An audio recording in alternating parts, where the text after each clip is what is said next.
Grace and peace to you. Welcome to Morning Watch.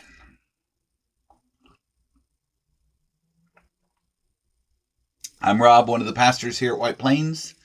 Glad to have you with us today on a Thursday. This is where we gather for a song and a thought for the day, so glad you're with us whenever you're watching.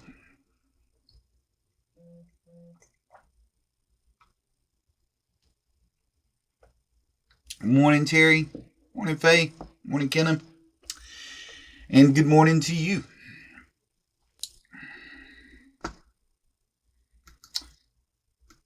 And let's begin our time together by going to God in prayer. Lord, I watch this morning for the light that the darkness has not overcome. I watch for the fire that was in the beginning and that burns still in the brilliance of the rising sun. I watch for the glow of life that gleams in the growing earth and glistens in sea and sky. I watch for your light, O God, in the eyes of every living creature, and in the ever-living flame of my own soul. If the grace of seeing were mine this day, I would glimpse you in all that lives. Oh, grant me the grace of seeing this day. Grant me the grace of seeing. Amen and amen.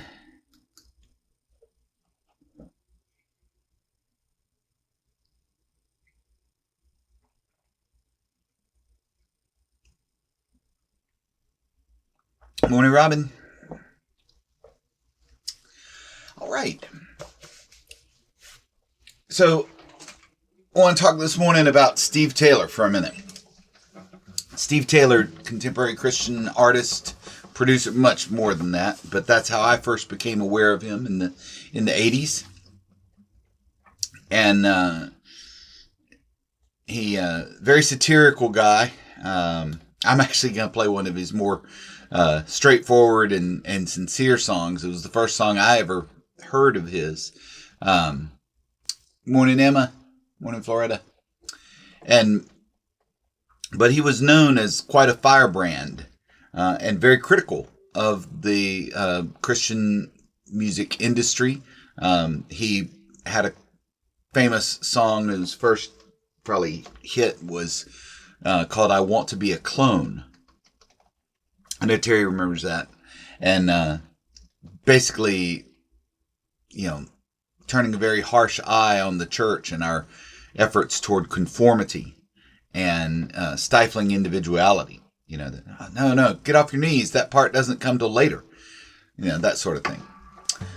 But I'll get to more of why that's important in a moment. But here's the song for this morning. And again, this is the first song that I ever heard by him actually on the radio, which not many of his songs got on the radio, but it's called To Forgive. Will We Live to Forgive?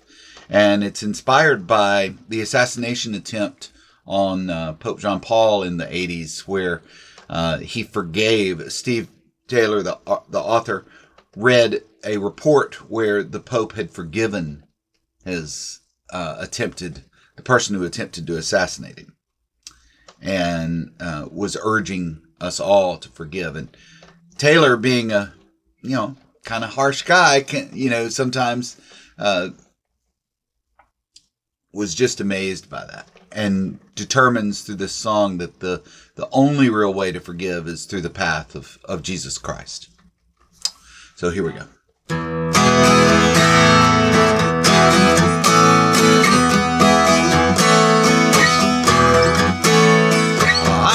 Man who was holding the hand that had fired a gun at his heart.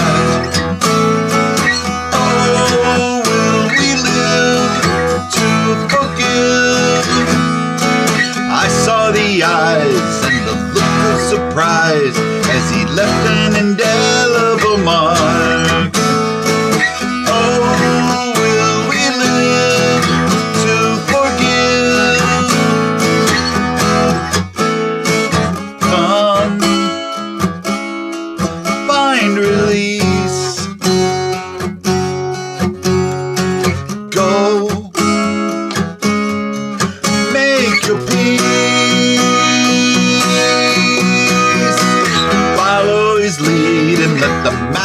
receive when we shatter the cycle of pain. Oh, will we live to forgive?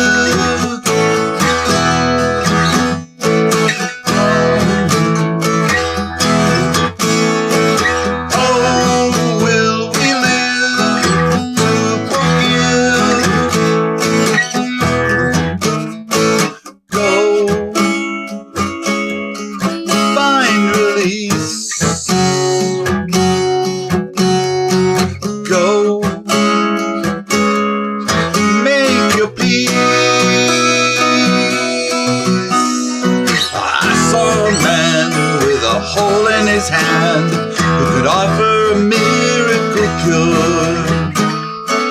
Oh, he said, live, I forgive. Oh, he said, live, I forgive. I saw a man with a hole in his hand who could offer the miracle cure. Oh, he said, live, I forgive. Oh, he said, live, I forgive.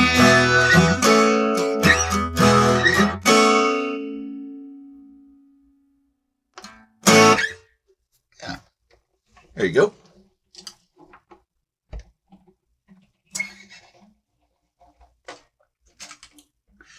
So,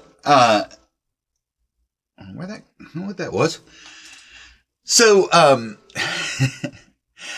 the funny story about Steve Taylor is that when I was working for the music store many years ago, and I was always, even as I still do today, trying to introduce people to really good music. We had a guy working in the shop who was a younger guy than me, and kind of a new Christian, and in looking for good music, and so I said, well, listen, you need to get into Steve Taylor. He's got some good stuff to say, and so I made him the mixtape that we all used to do back in those days, and I'll never forget. He said to me a couple days later, he said, I don't know, he's kind of angry. And I was like, yeah, let me tell you about Jesus and the tables in the temple. Yeah, he's kind of angry. He's kind of angry at the church. Anyway, you may not appreciate that. I always thought that was a funny comment about him. And if you dive into Steve Taylor's musical oeuvre at all, you'll encounter that. And I say all that to say this: today's reading is entitled "Getting Angry Can Be a Good Thing." This is from our collection of essays on beliefs. This I believe. This is by Cecilia Munoz, and it is entitled "Getting Angry Can Be a Good Thing." And she writes this: I believe that a little outrage can take you a long way. I remember the exact moment when I discovered outrage as a kind of fuel. It was about 1980. I was 17, the daughter of Bolivian immigrants, growing up in suburban Detroit. After a dinner table conversation with my family about the wars going on in Central America and the involvement of the United States, my country by birth and my parents' country by choice, a good friend said the thing that set me off. He told me that he thought the United States might someday go to war somewhere in Latin America, and he looked me in the eye and said if that happens, he believes my parents belong in an internment camp, just like the Japanese Americans during World War II. Now, this was someone who knew us, who had sat at our table and knew how American we are. We are a little exotic, maybe, but it never occurred to me that we were anything but an American family. For my friend, and for many others, there will always be doubt as to whether we really belong in this country, which is our home. Enough doubt to justify taking away our freedom.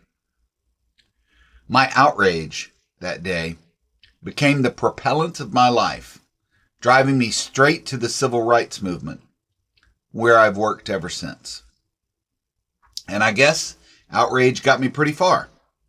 I found jobs in the immigrants' rights movement. I moved to Washington to work as an advocate.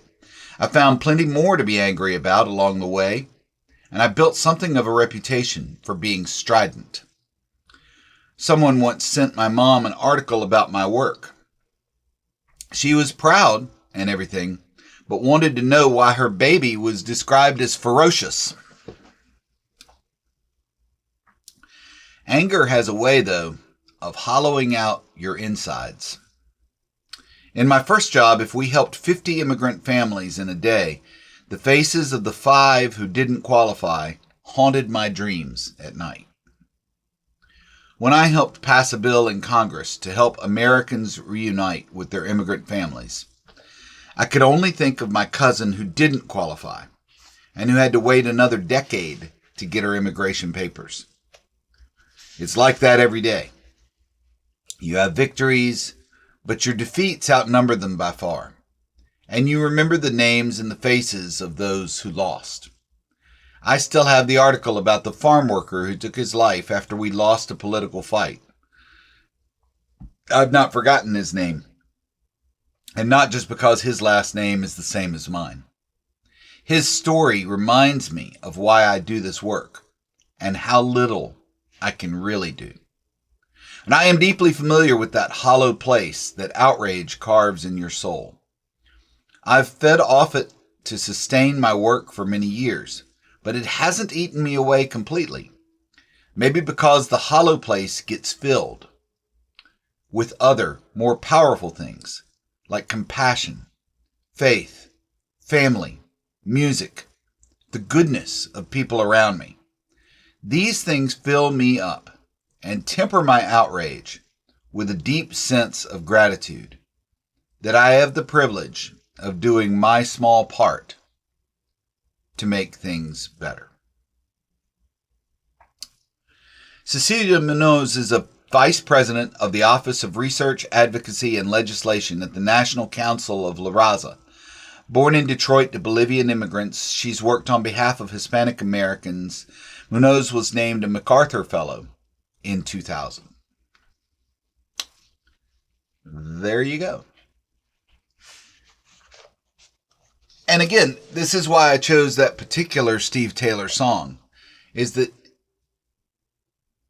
we can be amazed by someone's capacity to forgive, just as he was by the Pope John Paul's forgiveness of his would-be assassin. And we can ask ourselves, where does one find the strength to forgive something like that? How can this be possible? To which our God replies, with humanity, this is impossible. But with God, all things are possible. There's plenty to be angry about these days. So my prayer for us is not that we would let that righteous anger fuel us, because I think that already happens. Yes, resist evil. As our baptismal vow says, resist evil in whatever way it presents itself.